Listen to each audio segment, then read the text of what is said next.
Hello, welcome to this week's of Opening Doors with Annette Compo. I can't tell you how excited I am to introduce not only a personal friend, but a great story on how we met and how our friendship has blossomed and the support that you've given me. So, Elaine, please tell us your full name and what your passion is. Well, my name is Elaine Grohman. I have lived in Farmington Hills my entire life, with the exception of my first year and a half, which I have no memory of living in Detroit. So this is truly my hometown. And I am an energy healer and an intuitive, an artist, a designer, a writer. I do a lot of things, and I'm very grateful to be able to use many different talents, but all with the same purpose. So now you know I'm super excited because people who know me know that all of those words that you use to describe you are all the things that I love about you. Thank you. And, the time that I've got to spend with you and the time, obviously, in the future is just truly a gift. So thank you for that. Well, I feel the same. Thank you. So, Elaine, tell us a little bit about how you got into the work that you do. Well, it was quite by accident. I've been doing energy medicine, which is a form of healing, for almost 30 years. And it was very serendipitous, but it was like life designed. I was with a family member who was dying. And I am the seventh of 9 kids. And one of my brothers had died when I was 12, he was 15, and our mother died very unexpectedly 14 months later. So when I was 12 and 13, I had very profound losses in my life. That obviously was life-changing in ways that I couldn't even begin to fathom as a young kid. But many, many years later, my aunt was dying on hospice and was sent home to have her last remaining days at home. So my siblings and I would go to help as much as we possibly could, because Sure. this was a long, drawn-out illness. It was not just an immediate diagnosis. She was dying of diabetes, so it was a long, drawn-out event. So on this one day, I was with my aunt alone in her bedroom, and the door was closed and the window was closed, and she was actually comatose. So scary. And I was holding her hand and thanking her for everything that she had done. And so the best way I could describe what happened is, I use this term all the time, it was like a light switch flipped on. And she went from completely non-responsive to opening her eyes as if nothing was wrong, and said to me, "I see my sister." And as soon as she said that, she went right back to that comatose state. And I literally felt this palpable in the room. It was so visceral. I remember actually turning around going, "What the hell was that?" I'm sure. And that sister that she saw was my mother, who had died when I was 13. And they were the only girls in the family. So there was no question who it was she was speaking about. Yeah. And I had always in my life seen things and heard things, but I just thought everyone did. Or conversely, I was afraid to say anything if it was odd. Right. So it was so impactful to me. I could not get it out of my mind. And I have a lot of siblings in medicine, and I asked everyone, "Have you experienced that? Have you experienced that?" And finally, one day I went to an individual. I was actually having a massage, and she was not touching me. And she said, "I'm going to do this thing called energy work." And all of a sudden, all of these vivid images, I could feel what she was doing, even though she wasn't touching me. And I said, "This is what I'm trying to find." And from that, I began to study. But almost simultaneously, I was so moved by this hospice experience that I became a hospice volunteer. And then I became a hospice employee. And simultaneously, I was studying energy medicine. What a gift that you have given not only the people that are obviously going through their last stages of life, but the gift that you've given families. I've heard the stories, obviously, knowing you. And I just want people to realize the true gift that you are and what you have, service to humanity that you've given in our world. Well, thank you, Annette. But really, I think that what we are sorely in need of is understanding what is our human potential. And so to be able to know things, hear things, is actually built into our system. But religion and various dogmas have made those things bad or fearful or wrong, but they are innately a part of our survival mechanism as human beings. It's our sensory perception, what we feel, what we taste, what we touch, what we smell and see and actually know is part of our design. It has preserved humanity. But thousands of years ago, in order for control to be dominant, they had to make all what was natural wrong or bad or fearful or punishable by death. Wow. And you look back when you say that, right? And we people that are seeking knowledge of the past, because obviously history tells us a story, right? And it also potentially shows us a path of if you want to change that for the future. But the first step is to seek the knowledge, right? Yes. To have that learning based mindset and not be afraid, not be worried what people are going to think. And you are that role model, that person that, I've looked to, a lot of people have looked to because you come from such an authentic place. Thank you. And to share that and not be afraid, because you are doing great things in the world. And when you say, how do people find their genuine authenticity? I think that first of all, they learn to trust themselves. Mm. They learn to trust what their body is acknowledging because this physical body is ancient. This design of the human genome is ancient. And we so often assume that our personality is what is dominant. Our personality is only created by the experiences we've had. Our body is far more intelligent than we are. So, to give you an example of what we feel and sense, we can't make the hair on our arms stand on end. We can't make ourselves have goosebumps. We can't make ourselves have that, rumble in our belly that says, be careful. That's our body's resonant reaction to life itself, because everything in life is collaborative. It is designed for the preservation of life, not for the control of life, which we have allowed various denominations of religion and cultures to completely narrow and attempt to erase, but they cannot really erase it. What is it that helps us to live fully? And in that time that I've been doing this work, I've been privileged to work with the University of Michigan's medical school for about 15 years, and also with Wayne State's medical school with the HUMED program, which was student-driven, to help them understand what is missing in medicine, which is how do we understand that we are not just a disease. The disease is caused because we're ignoring everything that is trying to preserve us. Exactly. In fact, in the article that I submitted to you today, is talking about the beginning of all challenges we have right now. That is pain. I'm super excited. I have not read it yet. Obviously, I just Well, got I'll it this morning. You tell me what you think. Yeah, But and it's neat that you bring up your article that you wrote because you are a brilliant writer, thank you. and you have books that you've published, and Yes. we're going to make sure that that's on the video so people can log in and see that and purchase them. I obviously have my set, which I'm right on my shelf at home, and I pull Thank them you. out and reference because I've got sticky notes. I've pulled down the corner on the spots that I love the most just to reread, because obviously you read something one time, it literally takes 10 times of reading something over and over to really comprehend the fullness and the brilliance of what you're reading.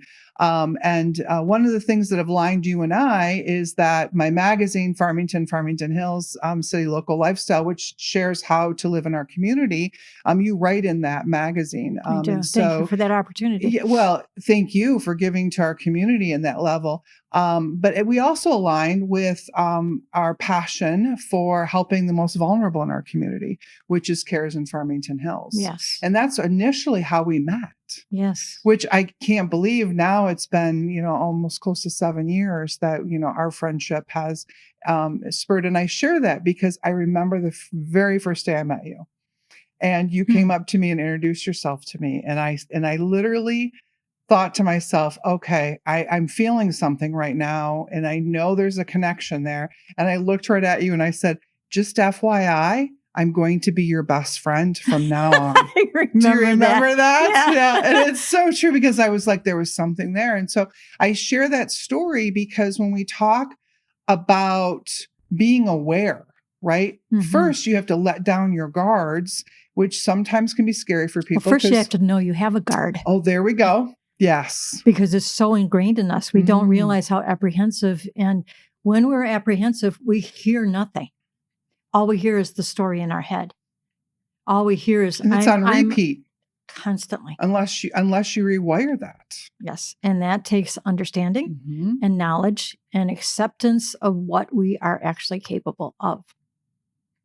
Because the only ones who can mitigate the damage that has been created on the world is the ones who have caused it, and that is Mm. humanity. So we cannot pretend that all the things that we're seeing now in the world is normal. It is not normal. It's just not. No. And the adage, boys will be boys. No. Mhm. People that are unaccountable will remain unaccountable until they're made accountable. And that's for everybody, right? Absolutely. How you show up here is how you show up everywhere, and the accountability around that really reflects not only the speed, but also even going back to the decision, right? The decision to know that we have a guard, we have to bring that guard down, and Right. then knowing that what you're feeling is okay, what you're thinking needs to be changed. But if you look inside first, you'll be able to change that even faster. And that's one of the gifts that when I share how we met, I was able to do that, right? Because we have our upbringing, which I had a fantastic upbringing. My parents were incredible. You know, they were married for a long time. But it's interesting that people forget little experiences or just certain exposures over the course of time give us what's running this reel in our head, Mhm.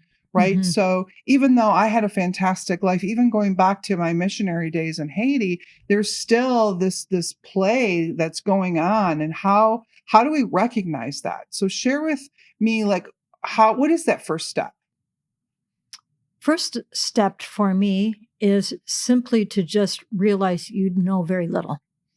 Mm. As human beings, we know very little.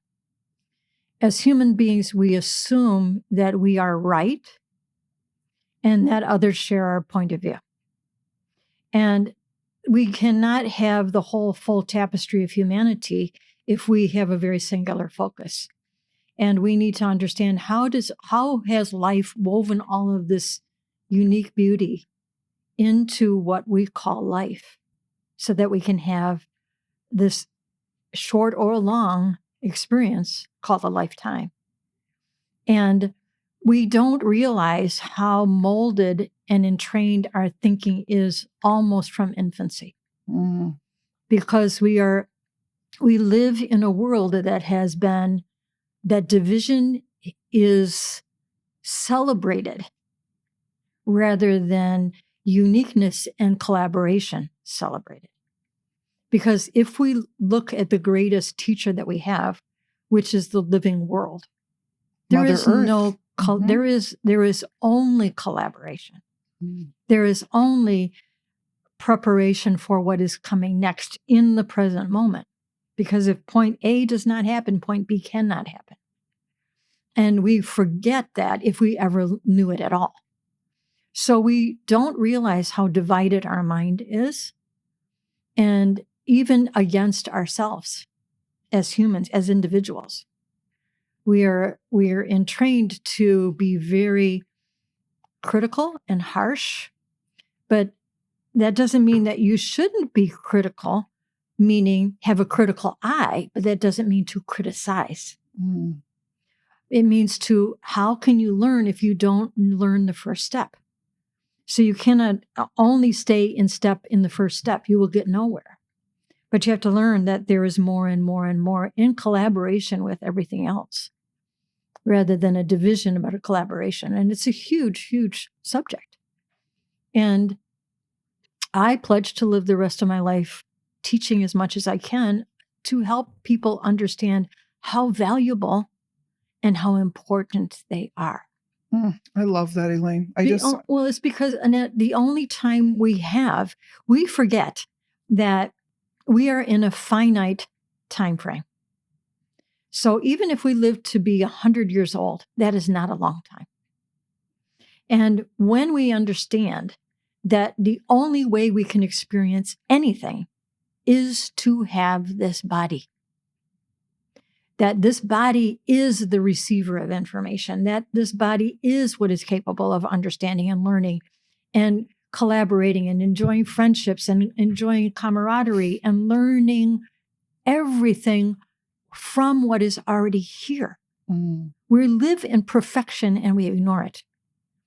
And so we break what is already perfected.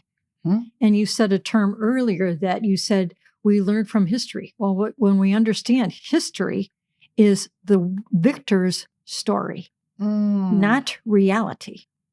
Just like the prefix HER. So it's HIS, his story. And anything against his story becomes heresy. HER. Her. Wow. Challenge. Her. She's the problem. And that goes all the way to the earth, where we blame the earth for what has happened instead of acknowledging the choices we have made. To learn from those choices, to make better choices, to be more inclusive so that we make space in our mind and in our hearts to learn about what it means to be fully human. Now, obviously, I've looked away a couple times because that's my light bulbs. Those are my light bulbs going off in my brain right now. Like I have so many in-depth conversations and questions that I want to ask. And so I know if I'm having those, people that are listening to us have that as well. So I want to first say, don't worry, she's already committed to coming back. So that's the first thing. I'm not going anywhere. So hopefully. take a deep breath. I'm going to have her back on. I do want to cover, the CARES in Farmington Hills and our alignment with that.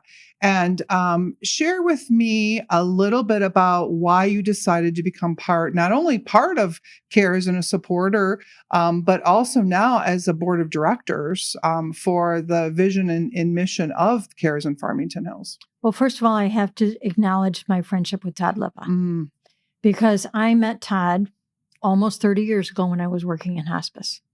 Wow. So I called upon, I sought out someone's help from the city, and they sent me to this man named Todd Lippa, because I was creating a garden for the hospice patients and their families to be as completely immersed in nature in the midst of this great time of loss. So he helped me, and we became very good and fast friends. So I was in conversation with him long before CARES even became a reality.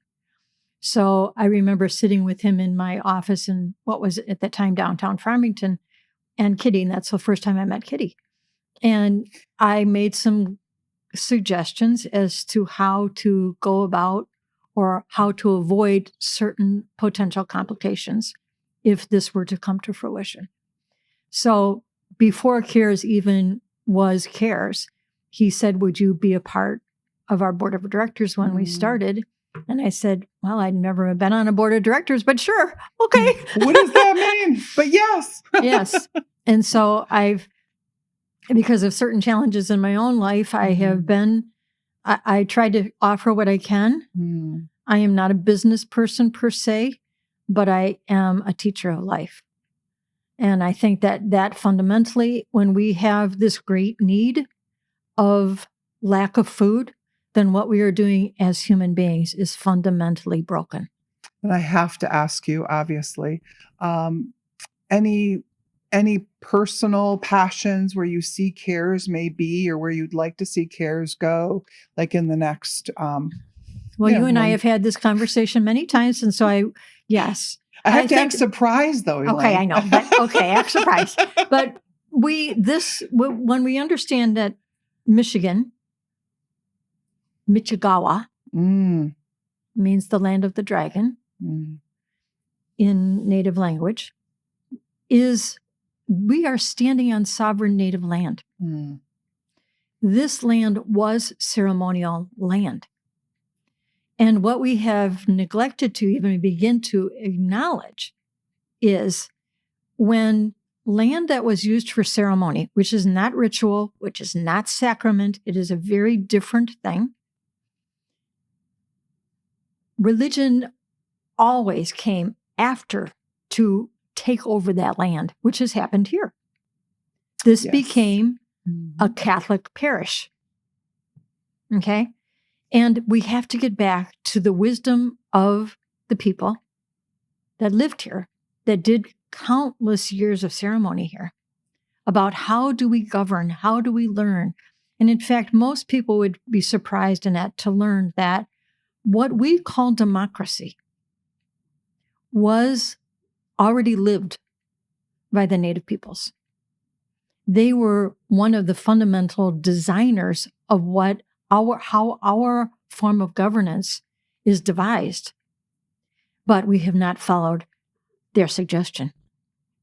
We have bastardized it in our own way to make it what we wanted rather than to follow what is called the circle of law. Mm. And many people never even question, why is someone called a chief of staff, chief executive officer, commander in chief? What does the term chief mean? Where does it come from? It is a Native American term. Of course it is. To be a chief means to be one who pledges integrity. And if they themselves undermine that integral part of the role that they are in, they recuse themselves. They never are forced out. They realize, I am not the person for this job.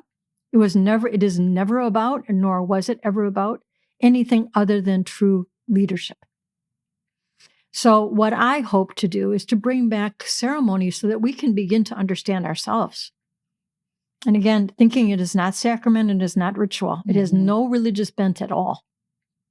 But it also recognizes the fundamentals of what we need to live.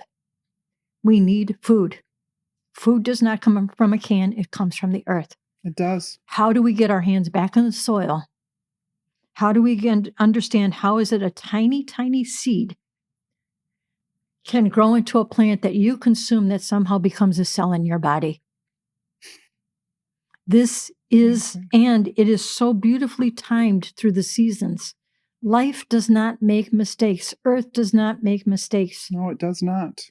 And I think one of the things that we're missing sorely in any kind of pantry or food thing, if you do not have gardens, you're missing the point. You have to have clean water. Your very life began in water, in your mother's womb. Mm-hmm. Native people call it the first ocean. It's beautiful. It is nearly identical in salt content to the oceans of the planet. Before you were born, you were an aquatic being. And the moment we are born, we require a very fundamental thing that we cannot see, but we cannot live without, and that is called air.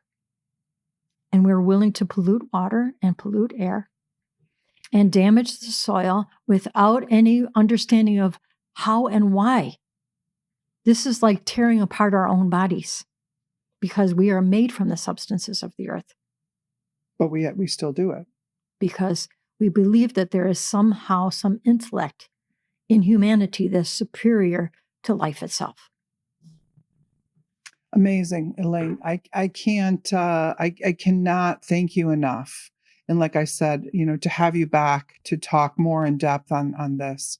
I think it's really important because that message, more of this message needs to be heard and needs to be heard at volumes. Right. And so, unfortunately, we are limited on time. And so, as I mentioned, you did commit to coming back. So I'm super excited for that. Anytime. And to get a hold of Elaine as well, we're going to make sure that on the video, you'll be able to click right over to our website. Please do. I promise you that you will be impacted at such a high level. And thank you, Elaine, for today. Thank you for not only being my friend, but also one of my mentors. And thank you for all you do here in our community. Thank you. Stay tuned. I'll see you on the next edition.